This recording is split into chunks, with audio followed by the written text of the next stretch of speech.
ధర్మపురి అరవింద్.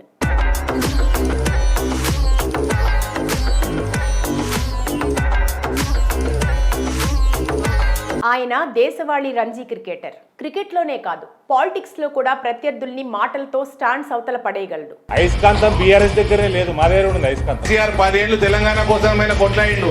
కేసీఆర్ కొట్లాడేటప్పుడు రేవంత్ రెడ్డి తెలుగుదేశంలో ఉన్నాడు. నిగ్గదీసి నిలదీయడంలో నికార్సైన నేచర్. తండ్రి వారసత్వాన్ని కొనసాగించి తండ్రి సిద్ధాంతాలను వ్యతిరేకించాడు. తన సొంత వేదాంతానికి కట్టుబడ్డాడు. డిఎస్ కుటుంబంలో రాటుదేలిన రాజకీయ నేతగా ఎదుగుతున్నారు ధర్మపురి అరవింద్ గారు. బీజేపీ నేత ధర్మపురి అరవింద్ పలు సందర్భాల్లో కాంట్రవర్సీ వ్యాఖ్యలకు కేర్ ఆఫ్ అడ్రస్ గా నిలిచారు. మరియు అతి తక్కువ కాలంలోనే తెలంగాణ రాజకీయాల్లో తళుక్కున వెలిగాడు. రాజకీయాల్లో యాక్టివ్గా ఉంటున్నారు. 2024 పార్లమెంట్ ఎన్నికల్లో నిజామాబాద్ పార్లమెంట్ అభ్యర్థిగా బీజేపీ అధిష్టానం పోటీ చేయాలని ప్రకటించింది. అంతకుముందు 2023 అసెంబ్లీ ఎన్నికల్లో కోరుట్ల నియోజకవర్గం నుండి బీజేపీ ఎమ్మెల్యే అభ్యర్థిగా పోటీ చేసి ఓడిపోయారు.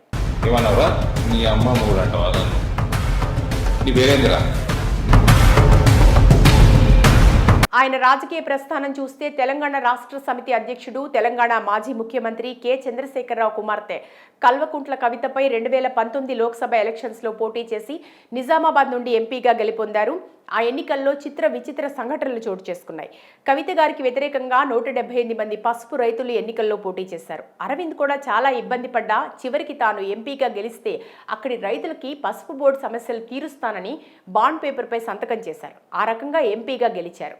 తర్వాత మోడీ ప్రభుత్వం నిజామాబాద్ కేంద్రంగా development regional office come extension centre మంజూరు చేసింది. దీని ద్వారా బోర్డు 30 కోట్ల బడ్జెట్ను 2022-2025 మధ్య 3 ఏళ్ల కాలానికి ఆమోదించింది. ఆయన తెలంగాణలోని నిజామాబాద్ నుండి లోక్సభలో పార్లమెంట్ సభ్యుడిగా కాకుండా వాణిజ్యంపై స్టాండింగ్ కమిటీ సభ్యుడిగా, స్పైసెస్ బోర్డు సభ్యుడిగా, సంప్రదింపుల కమిటీ, వాణిజ్యం మరియు పరిశ్రమల మంత్రిత్వ శాఖ ఇలా పలు బాధ్యతలు చేపట్టారు. ఎన్నికల అఫిడవిట్లో తప్పుడు వివరాలు పొందుపరిచారని, పీజీ చదవకున్నా చదివినట్టు చూపించారని టీఆర్ఎస్ పార్టీ ఆరోపించింది. ఇందుకు సంబంధించిన ఆధారాలు కూడా పక్కాగా సేకరించారు. రాజస్థాన్లోని జనార్దన్ రాయ్ నగర్ రాజస్థాన్ విద్యాపీఠ్ యూనివర్సిటీ నుంచి దూర విద్య ద్వారా ఎంఏ పొలిటికల్ సైన్స్ చదివినట్టు అరవింద్ తన ఎన్నికల అఫిడవిట్లో పొందుపరిచారు. రాజస్థాన్లోని సదర్ యూనివర్సిటీలో ధర్మపురి అరవింద్ చదివారా లేదా అనేది ఆర్టీఐ ద్వారా అడిగారు టీఆర్ఎస్ నేతలు. అయితే ఆ పేరుతో తమ యూనివర్సిటీలో ఎవరూ చదవలేదనే సమాధానం వచ్చిందని టీఆర్ఎస్ నేతలు చెబుతున్నారు. అరవింద్ గారి జీవిత నేపథ్యం 1976 ఆగస్టు 25న జన్మించారు. తండ్రి డి శ్రీనివాస్ ఆంధ్రప్రదేశ్ రాష్ట్రానికి పార్లమెంట్ సభ్యుడు, రాజ్యసభ మరియు మంత్రిగా, ఆంధ్రప్రదేశ్ కమిటీ అధ్యక్షుడిగా కూడా పనిచేశారు. అరవింద్ కుటుంబం మున్నూరు కాపు వర్గానికి చెందినవారు. భార్య ప్రియాంక, 2 కుమారులు ఉన్నారు.